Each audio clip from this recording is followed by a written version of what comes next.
What we've been doing in here for the past few weeks with a long break over Lent and Easter is to go back through the fundamentals of my book, The Fifth Way, which is kind of the foundational document for a lot of the ways that we approach our spirituality here at The Effect.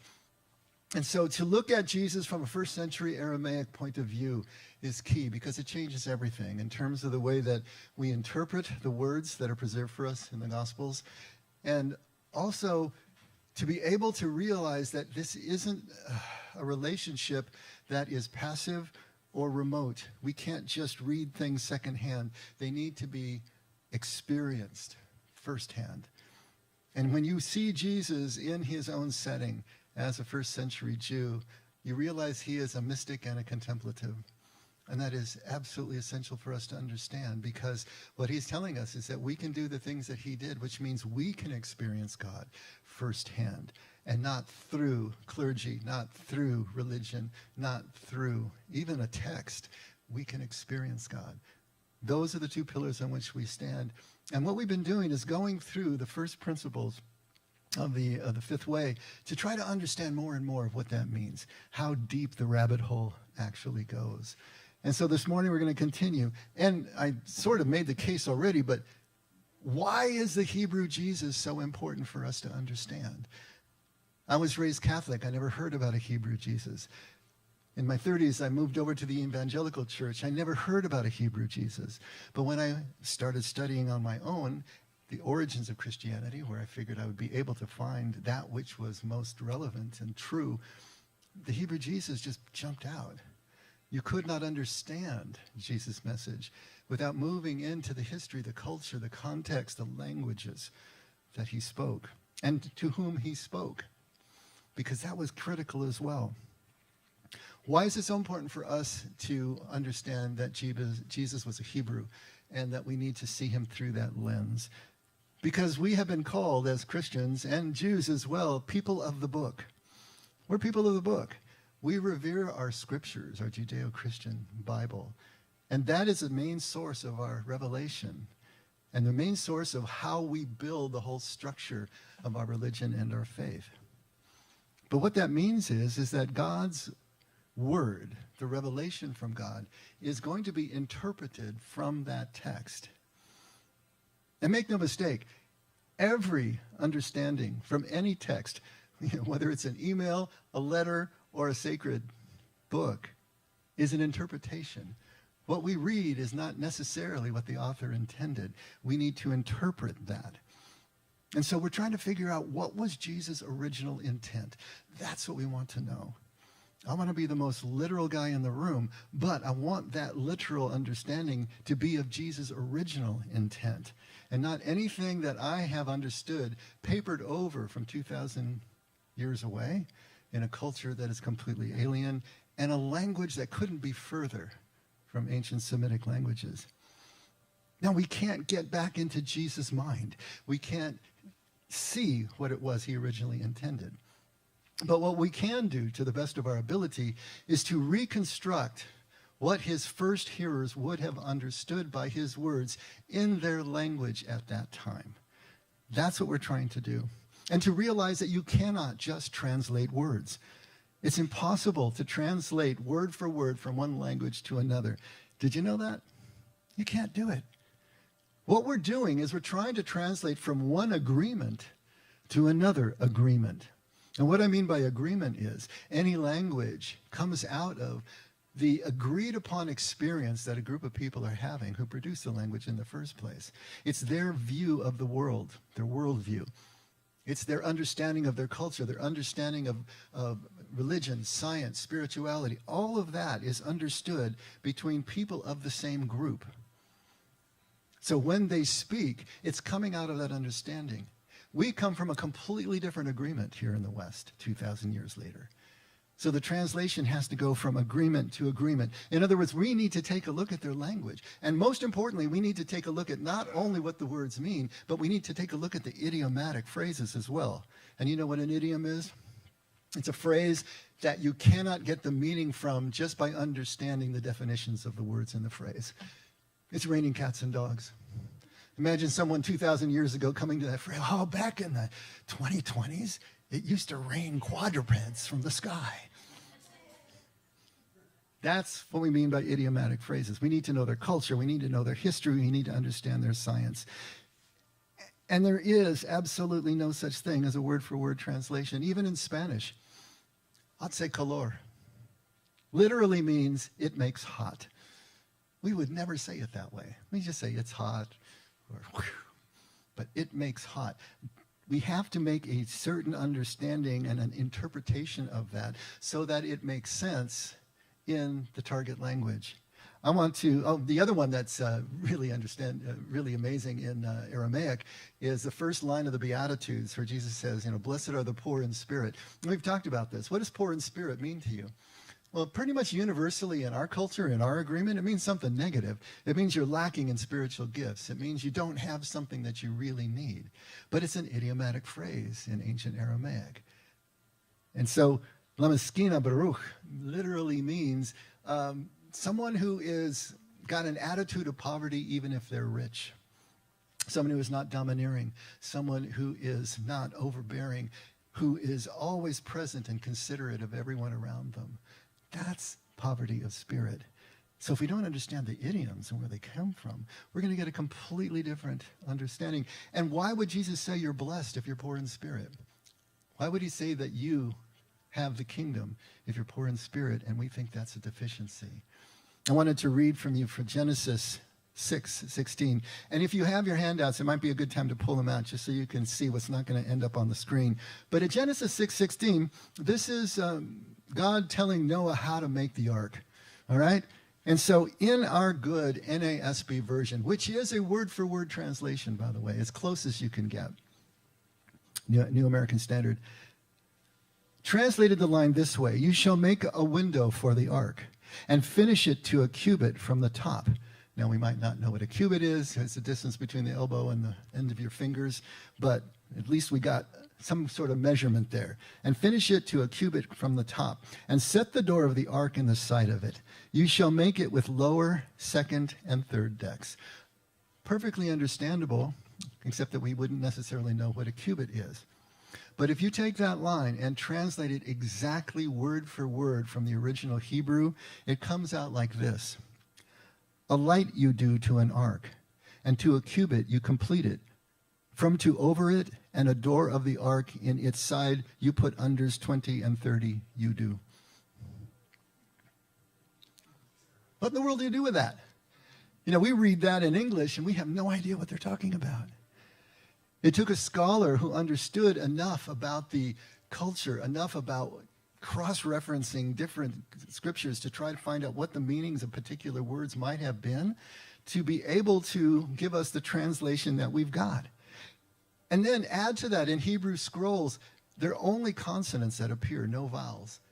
And they are just a string of letters. There's no parsing whatsoever. There's no space between words. There's no punctuation marks. Not only that, the scrolls are full justified on both sides. So you have a strict number of characters that go from from left to right to left, because it's backwards from us. And it's that way straight down. So if the letters break within a word, the word starts on the next line. It's just a mass of consonant letters. And then add to it, so you got to know how to parse the words. You got to know what the words mean. You got to know what the idiomatic expressions. All of this stuff goes into trying to understand. The translator, in other words, is making constant choices based on his or her worldview and their understanding of the language and their understanding of the target audience that they are going to be speaking to. They need to add in the vowels and the words and the punctuation and the parsing and the meaning as best they possibly can. So now we spent the last 4 weeks on one word, trying to understand one word that Jesus uses over and over, which is kingdom, which is probably the most important word that you can understand from Jesus, because he hangs his entire message on that structure. So if we don't understand what kingdom is, we're never going to understand the rest of his agreement. But here we are, 4 weeks trying to understand this one word. But there are other big words as well, upon which our theology hangs. What about words like law? What about words like faith or sin or forgiveness or good or evil? Those words all mean something very different when we put them back into first century Aramaic and back into the context. And so the understanding of those words is going to change dramatically, not only the understanding of a line, a verse, a passage, but also the theology that undergirds that. The understanding of our relationship with God all changes. And so what we need to be able to do is to clear out the misunderstandings. That's absolutely critical. I wanted to read just a couple paragraphs from the book, The Fifth Way, and see if this kind of puts it a little bit more into perspective. The only thing we have to fear is fear itself.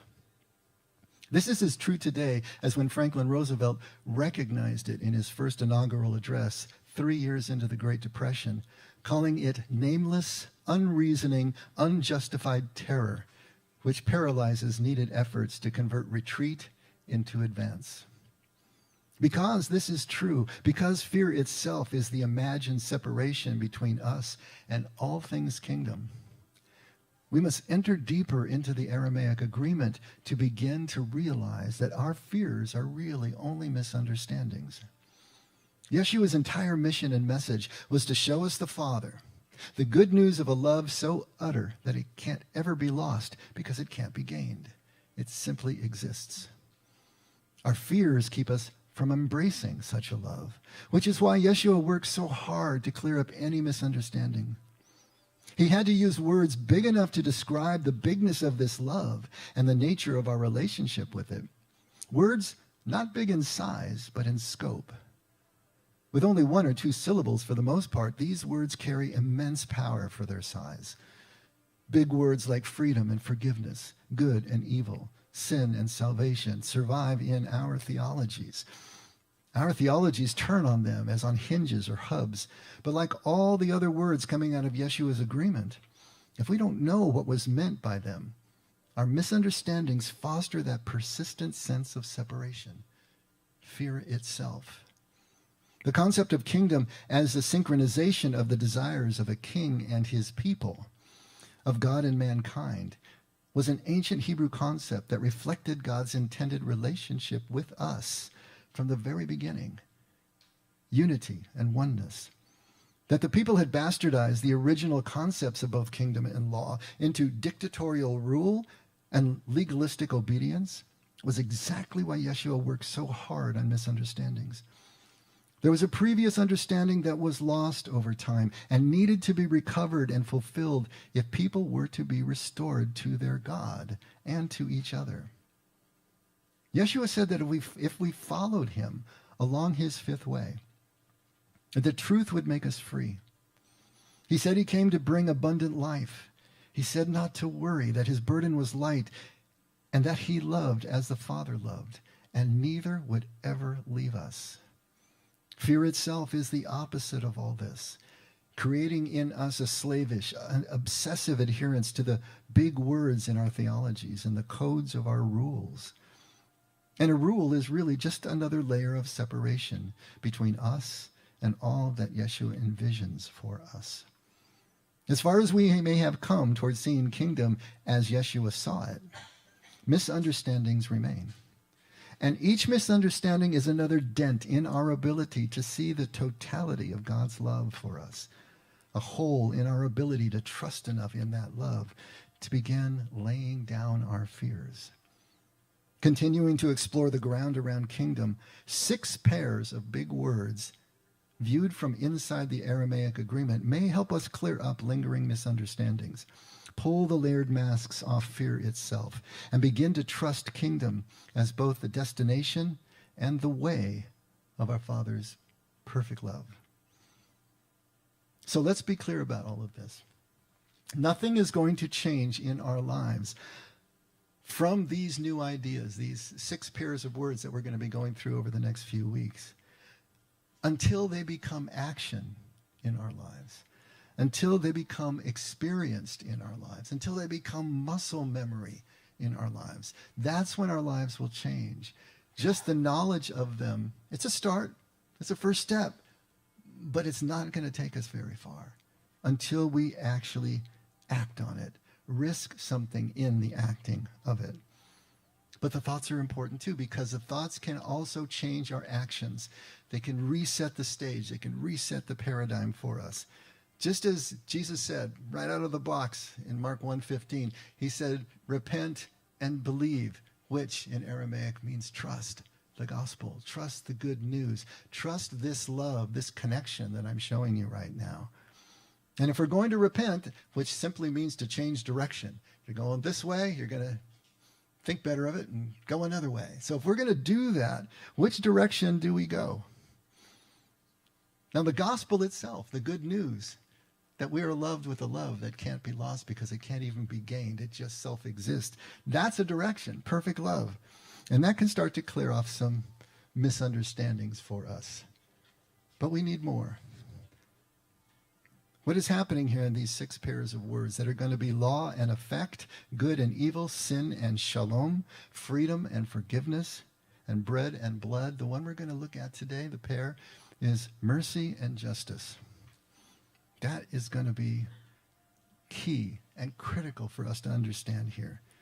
Like Kingdom, if we don't know how mercy and justice work and where they work, then Jesus isn't going to make any sense to us. We're not going to know what he's talking about. And the fear will remain as well. Now, at first glance, mercy and justice seem contradictory. They seem completely opposed. But both of them are expressions of God's love. But they're tuned to 2 different contexts. How does that work? Let's take a look at another couple paragraphs. The Hebrew scriptures call these 2 principles mercy and justice. We'd probably be closer to the concept by calling them compassion and justice. But in the end, they both boil down to love and fairness. The Hebrew word hesed, usually translated loving kindness, probably gets us closest to the tender fondness, affection, graciousness, protectiveness, and willingness to show favor that mercy and compassion imply. Justice, on the other hand, is a reasoned balancing of the scales, a calculated fairness, righting of wrongs, making things equal again when they have become unequal. The 2 principles move even farther apart when you consider that compassion is not just, all right? And justice is not compassionate. You can put that one on your fridge, right? Compassion is not just, and justice is not compassionate. And they should not be. If you think of justice as getting what you deserve, either positively or negatively, then mercy is not getting what you negatively deserve. And compassion could be considered giving what is not positively deserved, or at least earned. Mercy and compassion do not right any wrongs.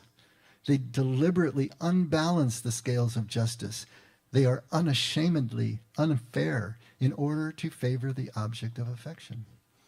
Justice, in order to be completely fair, must willingly ignore and suppress any feelings of affection or desire for mercy that may arise, like a judge who must follow the letter of the law, even if it keeps her tossing and turning all night. But though mercy and justice seem diametrically opposed and separate in this way, at root, they are both manifestations of the same reign of unity, which is the best definition of kingdom that we can come up with in English. Both manifestations of the same reign of unity, of God's love, and both are critical aspects of ethical decision-making. Knowing the difference between the 2 and when and where each must take precedence for the greatest good, or shalom, are critical to making choices that create and preserve kingdom. Now, God is supposed to be both merciful and just, right? How? How in the world can God do that when we've just talked about the differences between the 2? If God's love is perfect, though, then God's love is not just.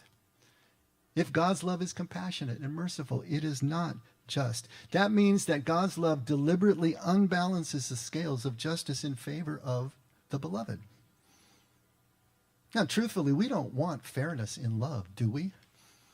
We want favor, don't we? Don't we all want to be teacher's pet? Of course we do. We want favor. But it's confusing because Scripture seems to flip back and forth between the 2 kind of willy-nilly. And not only that, but Jesus is all over the map when it comes to these. One more. Taking a look at some scriptures. And these will come up later, and we'll talk about them. But just for right now, Jesus says, you will always have the poor with you. Remember that one? Matthew 26. How is it compassionate for Yeshua to offhandedly tell us that poverty will always be with us in response to his followers' lecture on the needs of the poor? This could have been sold and given to the poor. Why was it wasted here? You're always going to have the poor with you. Really? How is that compassionate? Give to Caesar that which is Caesar's. Matthew 22. This is where Jesus has been asked, should we pay taxes to the Romans? These unjust, horrible taxes that are just beating our people down and destroying our nation. And what does Jesus say? He says, give to Caesar that which is Caesar's, but give to God that which is God's. How is that merciful? That we should continue to pay unjust taxes to a cruel and oppressive government? And yet this is Jesus' stand. Sell all you have and give it to the poor. Mark 10. How is it fair to tell someone to sell all he had earned just to give to the poor who we're always going to have with us anyway? What's the point of that? If anyone wants to sue you and take your shirt, let him have your coat also, which in that culture meant you're pretty much standing there naked because they only had 2 articles of clothing, and they would have understood this. If you're being sued, where is the justice in being told to surrender more than is required, willingly and without complaint, to the point you have nothing left and are standing naked in public? At Matthew 5, he says, everyone who is angry with his brother shall be guilty before the court. But I say to you, do not resist an evil person. Don't resist an evil person. But whoever slaps you on your right cheek, turn to him the other as well. What kind of moral code demands judicial condemnation for simply being angry with a brother, yet turns around and says not to resist an evil person? When struck once, simply wait to be struck again? Taken at face value, the simple meaning of all of these passages seem to make no moral sense, defy the precepts of both justice and mercy. Again, as Jesus would say, we need new ears to hear. If we are trying to repent, if we're trying to move in a different direction toward kingdom, where are we going with all of this? Where's the compass we can use? Now, there is a reason that this is also unclear, because we're missing the context for mercy and justice. And that context is going to be macro and micro. 2 words we need to understand. The macro, of course, is going to be the largest group of things. And the micro is going to be the smallest number or down to the individual. And so we understand those 2 concepts. You know, if you raise kids or babysit kids, when you've got 2 children, it's one dynamic. But when you add the third, everything changes. Have you noticed that? Okay, I see some heads going up and down. Everything changes with that third child. Why? Because now you have a group. You have moved from the micro to the macro. Now it's all about fairness. Everything has to be absolutely fair. 2 people can kind of flow back and forth a little bit in relationship. Yeah, even kids can do that. But you add that third child and everything changes. This is what we're talking about here. We live on 2 levels in 2 contexts simultaneously. We are both a part of the micro and the macro. Anytime we're talking to a person, that's a micro conversation. But it's always in the context of a larger group. Right now, I'm having a conversation to a group, and you're having a group experience.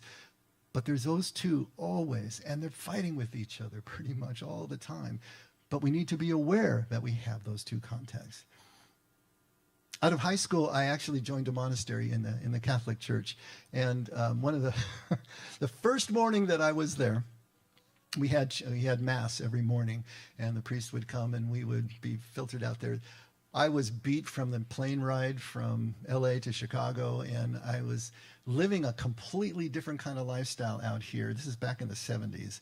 And so I was kind of a young hippie back then. And I showed up to Mass that first day late, bleary-eyed, staggering into the chapel, wearing my jeans that were all ripped up and repaired with macrame and embroidery and patches. I think there was a U.S. flag was there, and this over here and whatnot. And I was wearing that baseball undershirt, with the blue sleeves and the white body, and I was barefoot. And I walked in, and I didn't think anything about it. I just walked in, and of course I was immediately escorted back out again and told what was the proper decorum. But it wasn't only just for Mass.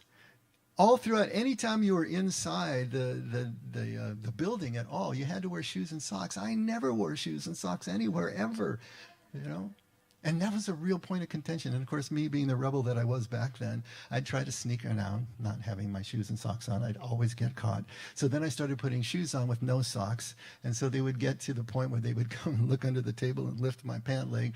And then one time I actually went out to put my socks on, but I put them on over my shoes. Because, of course, he didn't tell me what order I had to wear the socks. What was going on here? They were trying to take an individual and put that individual into the context of the group.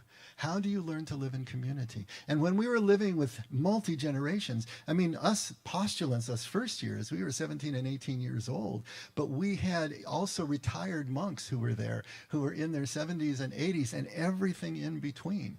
How do you homogenize a group like that? How do you learn to live in the context, the macro context, and at the same time realizing that you're an individual? Well, you had to give up a lot of your individuality in order to do it, but it can be done. I just was an idiot and was fighting it the whole time. I finally got on board, but it took me a while. But this is the issue. We live in these two contexts both at the same time.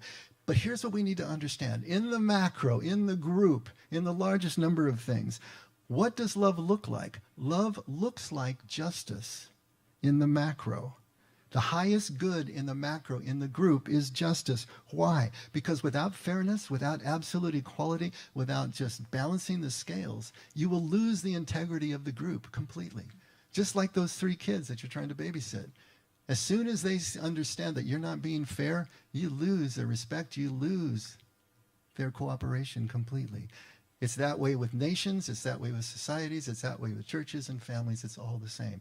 Justice is going to be the highest good in the macro. But in the micro, love looks like mercy and compassion. Has to. Because if you don't exercise that first, you're going to lose the relationship completely.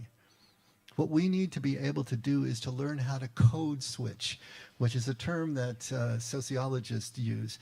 It's a lot of times used for children whose parents are divorced, let's say, and they have to go from home to home, and there's different rules in each home, and so they have to code switch between the two, back and forth. But it's going to be the same thing for us if you look at us even politically, liberals and conservatives, What is the fight that we're having so assiduously between liberals and conservatives? Well, liberals are more about compassion and mercy. That's the whole stated reason for why they do what they do. And they want to legislate that compassion. They want the government, the society to reflect those compassionate values that they have, which is a beautiful thing. But remember, compassion unbalances the scales of justice. And once you do that, you lose the integrity of the group. And so we need to understand that when we are code shifting between the two, that justice has to be maintained in the group. That doesn't mean you don't have any compassion, but the compassion can't be codified in the law. It's got to be put into the hands of those who are at key places in the system, like judges. They need to have judicial discretion to be able to add back in the compassion to a specific individual in a specific case, while justice is still being maintained. But on the other side, the conservative, who is more concerned with order and law and justice, if they start to impose zero tolerance policies, then that leads to absolute absurdity. Like a child being expelled from school because they brought a little plastic knife to put peanut butter on their bread. Or it destroys relationships in the micro if we focus on justice. We're all going to be 50-50 here. Well, if that's your take in a personal relationship, you won't have that relationship for very long. And so we need to learn how to code shift between those two and realize love looks like justice in the macro, love looks like mercy and compassion in the micro. And we need to do our best to maintain those even as we're dealing with each situation as it comes up. Have you ever wondered why the Old Testament and the New Testament seem so different? The Old Testament God seems like this vengeful, wrathful, intolerant God who orders genocide sometimes. What in the world is going on with that as in contrast to Jesus, who is all about mercy and compassion and love and connection and acceptance? See, all of Jesus' teachings are micro, whereas the Old Testament is the story of the nation of Israel's relationship with God. It is a macro text. The New Testament is a micro text. And so justice, maintaining that law and order, is the highest good in the Old Testament. It doesn't mean that the mercy and compassion isn't there, because it absolutely is. But it changes the nature of the way that the text is written as opposed to the New Testament. In the New Testament, Jesus is always talking to individuals, heart-to-heart connection. He's trying to get them to take the next step. And he's always saying that kingdom is not the institution. Kingdom begins within. Kingdom is intensely micro, starting within and then moving outward. So now let's look again at those passages that we went through. And you can follow in your handout, or you can take a look at the screens, because we're going to see Jesus doing the code switching back and forth. In order to understand kingdom, we have to understand the micro and the macro. So take a look at Matthew 26, starting at verse 8. Jesus says, but the disciples were indignant when they saw this. Saw what? Saw Mary of Bethany pouring out an expensive jar of perfume over Jesus' feet and then washing his feet with her hair. The disciples were indignant when they saw this and said, "Why this waste? For this perfume might have been sold for a high price and the money given to the poor." But Jesus, aware of this, said to them, "Why do you bother the woman? For she has done a good deed to me. For you always have the poor with you, but you don't always have me." So what is Jesus talking about here? The first part of that is macro, right? We're worried about the poor as a group. Why wasn't this sold and given to the poor? But Jesus is saying you're always going to have the poor with you. That system out there is always going to be thus. But you're not always going to have me. And he immediately switches, he code switches back to the micro. Mother Teresa does this brilliantly. She says, it's a lot easier to send a cup of rice halfway around the world than it is just to deal with the people in your home. So much easier. Switching from macro to micro. When we think of things in the macro, we can keep them at arm's length. We can think of them theoretically, abstractly. They don't ever really touch us if we keep them out there someplace. Jesus is saying, bring it back into your heart. What happens here? The macro issues that we deal with are never an excuse to keep us from the vulnerability and the connection that micro relationships and mercies necessitate. We have to be able to move back and forth between the two. So when they present him with the macro, he immediately changes the context, brings it back to the micro. Because until we have a micro connection, until we understand mercy and compassion, we will never be able to do justice well in the macro. We won't understand the two. We will mix them up. Take a look at Matthew 22. Starting at verse 8. But the disciples, I'm one off. The whole day I've been one off. Matthew 22, verse 19. "Show me the coin used for the poll tax." This is after they asked him, should we pay taxes to the Romans?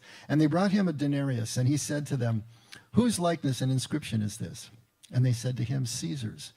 And then he said to them, "Then render to Caesar the things that are Caesar's, and to God the things that are God's." He's doing the same thing here. They started with a macro question to him. It was actually a trap. Because either way Jesus answered this, if he answered it in the macro, he was cooked. Right? If he said, "No, you don't need to pay taxes. These Romans stink and we shouldn't be supporting them," well, then he's going to have the Romans down the throat. If he says, "Yes, you do need to pay taxes to them," then he's going to have the people just saying, "Well, then you don't represent us. We can't deal with you." So it was a trap, and they thought they really had him. What Jesus is saying here, though, as he switches back to the micro, he says, first of all, the anger that you have to the injustice and cruelty of the Romans is completely impotent. You have no control over this. You can rage away, but that is going to continue just as the poor continue. And the anger can be such a great excuse for not coming back to the vulnerability and the intimacy that the micro requires. And so here he is. The injustice then, the macro, is not an excuse to neglect God's mercy in the micro. Give to God the things that are God's. What does that mean? It means come back to mercy and compassion in the individual relationships. And to realize that living in the macro and the anger that can often come from the injustices of the macro is going to blind us and blunt our ability to love in the micro. We need to be able to make the code shift back and forth. Take a look at Mark 10, starting at verse 20. And he said to him, teacher, this is the young ruler who comes to Jesus and says, what can I do to inherit eternal life? And he says to him, teacher, I have kept all these things from my youth up. Because Jesus had said, well, how do you read the law? He says, I understand the law. I've kept it all from my youth up. And looking at him, Jesus felt a love for him and says, one thing you lack. Go and sell all you possess and give it to the poor, and you will have treasure in heaven. And then come and follow me. Now, selling everything is a micro direction. He's speaking to one specific person. That doesn't mean everybody needs to sell everything. And it doesn't mean to be taken literally either. Yes, he was rich and he had things that he was identified with that were holding him down and keeping him locked in and imprisoned. But it doesn't mean that we all need to sell everything. We can't macroize what is a micro injunction, a micro direction. And we can't literalize it either. Riches aren't evil. There's nothing wrong with riches. Lots of good can be done with riches, right? But the problem is when we identify with those riches, then everything goes down the tubes. That's what he's trying to get across. The selling everything that you have works as a metaphor to stop the attachment that you have to those things. Stop the identification that you have with those things so that everything is about that. And again, you can't have the humility and the vulnerability that a micro, intimate relationship requires. At Matthew 5, starting at verse 21, you have heard that the ancients were told, you shall not commit murder, and whoever commits murder shall be liable to the court. But I say to you that everyone who is angry with his brother shall be guilty before the court. And whoever says to his brother, you good for nothing, shall be guilty before the Supreme Court. And whoever says, you fool, shall be guilty enough to go into the fiery hell. Now, when we hear those words, they seem so innocuous, especially the way that our language has coarsened over the last few decades, right? Really? You fool, you're going to go into the fiery hell?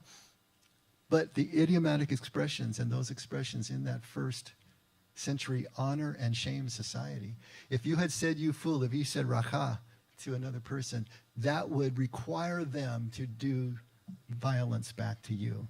They could not retain their honor without responding in some violent way. And so what Jesus is talking about is an escalation here, right? But he's also talking micro in context. This makes no sense in the macro. Just like when he says, hey, if you just think lustful thoughts about another person and you're married, you've already committed adultery and you're guilty before the court. No, you're not. If you haven't committed murder, you're not going to be guilty before the court of murder. It doesn't make any sense in the macro. Not in our agreement and not in theirs. But in the micro, it makes all the sense in the world. With that first angry thought, you have already adulterated the relationship. And if you keep on moving down that line, you are guaranteed to move into physical violence. And then you'll be guilty before the actual court. And the same thing, if you start with that first lustful thought and you follow that stream down, it will lead you into the actual act. This is what Jesus is talking about. But it's micro. He's talking about where is your heart? You're so worried about the law. You think if just you keep the law and you don't get slammed by the law, then you're good with God? He says, I got to tell you, that doesn't cut it. You're not going to obey your way into kingdom. What is happening in your heart? If you let that escalate, you're going to be guilty before the civil court as well. But nip it in the bud. Keep your heart clean. He's trying to get the people to make that shift from macro to micro. The Pharisees had made everything macro, everything about the law. Jesus is bringing it back. And finally, at Matthew 5, starting at verse 38, you have heard that it was said, an eye for an eye and a tooth for a tooth. But I say to you, do not resist an evil person. But whoever slaps you on your right cheek, turn the other to him as well. If anyone wants to sue you and take your shirt, let him have your coat also. Whoever forces you to go 1 mile, go with him 2. Give to him who asks of you, and do not turn away from him who wants to borrow from you. You know, if you follow this absolutely literally, you'd be penniless and broke and naked, and you wouldn't be able to provide for anybody, including yourself. Obviously, this is not what Jesus is talking about. You'd also be all beat up and bloody, right? This is not what Jesus is talking about here. Of course it isn't. He starts with the lex talionis, which is the law of retribution. This goes all the way back to the code of Hammurabi, right? And we think that is so harsh. That is so barbaric. You're going to eye for an eye and a tooth for a tooth. But you think about an honor and shame society. If you knock about a person's eye, they have to. They are honor bound to do something bad to your clan, and then you are honor bound to respond to them. And you got the Hatfields and the McCoys for generations. This was actually an improvement on that. It was a more kinder, gentler way of looking at it, just to even the score. Just keep it 1-to-1, right? But actually, in historical books, there's no evidence that they actually ever did this. If you knocked out a person's eye, what they would do is put you on the stand as if you were going to be sold as a slave. There's a whole other topic we can talk about later, but we won't do that right now. And they would value you as a whole person, and they value as a one-eyed person, and the difference between the two is the fine that you needed to pay to the other person. But they wouldn't actually take your eye unless that other person demanded that it be done. They could do that if they wanted to, but wouldn't you rather have the cash? I mean, you know. And so here is Jesus. He's talking about the lex talionis here. You know, this is what's going on. In other words, perfect justice, right? It's all about perfect justice, perfect fairness, and it's all in a macro context. But then he says, don't resist an evil person. Doesn't that sound absolutely immoral? Aren't there other scriptures that tell us that we are supposed to flee from evil and resist it and do all these other things? What's going on here? He's talking about individual relationships. Don't return evil for evil, he's basically saying. In other words, don't go tit for tat. That's our little version of that. I had to go and see, where did tit for tat come from? Did you, Aaron, think about that? You know? No? Gosh, I always think, why tit for tat? What's that all about?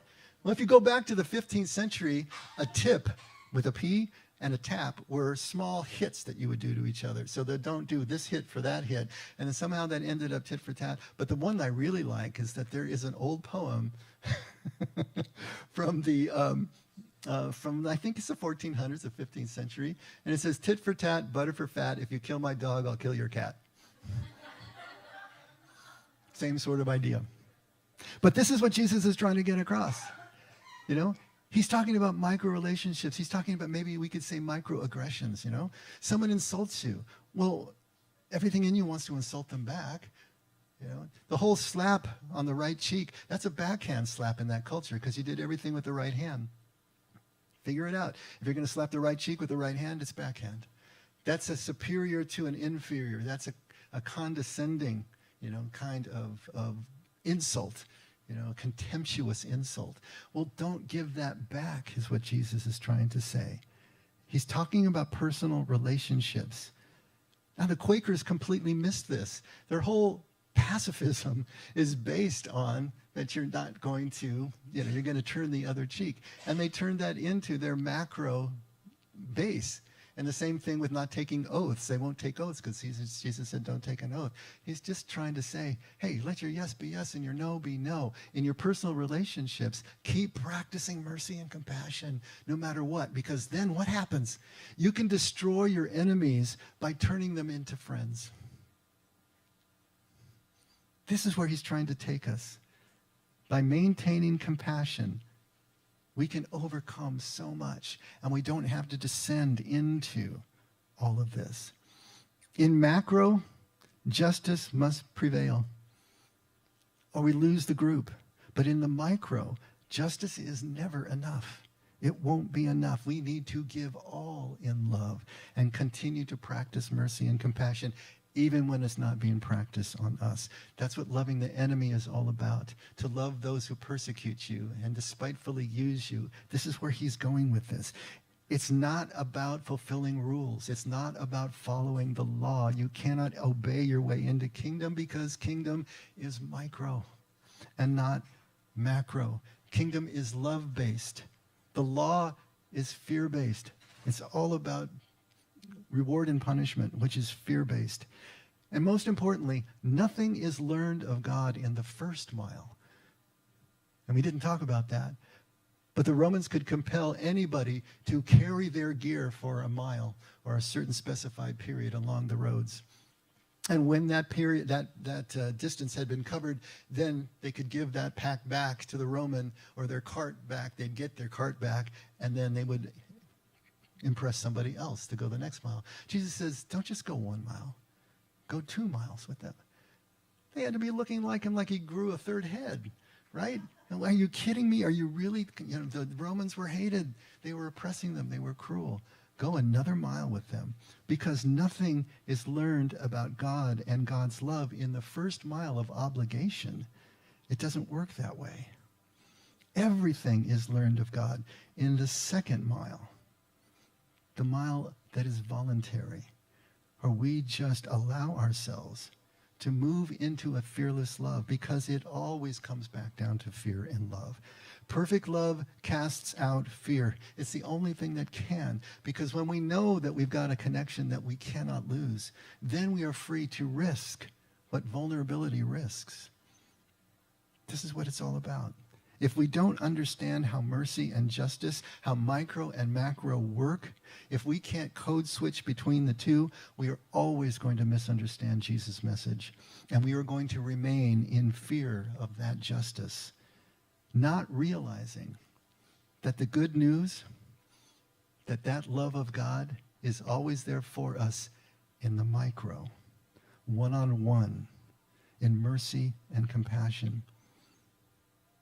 Justice ensures that the group will have a physical survival, but mercy ensures that we will have a spiritual survival.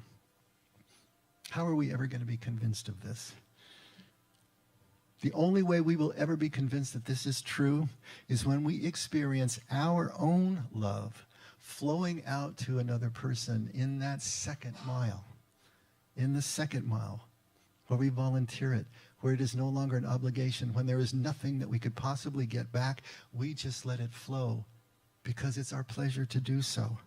When we experience that mercy and that compassion in ourselves, then we know that it's possible for us. As much as we may feel we don't deserve it, we know it is still possible, because now we understand that God is not a slave to God's own justice. God is not a slave to God's own rules, right? That God's love is not just in the micro. It's just perfected in mercy for us, the beloved. And that's really good news. Let's pray.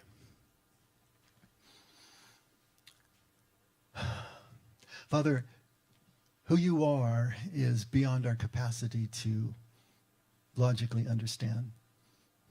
It makes no sense. Help us to stop trying to make sense of it. Help us to stop trying to make sense of you. And help us just to risk what we need to risk to experience what happens in the moment when we just let ourselves be merciful, compassionate, present, vulnerable. That's what we need. We need the experience of that, because you are in every exchange of mercy and compassion. They wouldn't exist without you having existed first. Help us to let go of whatever we need to let go of, to sell whatever we need to sell, in order to have the ability to take those first steps, risky steps, towards you, towards each other.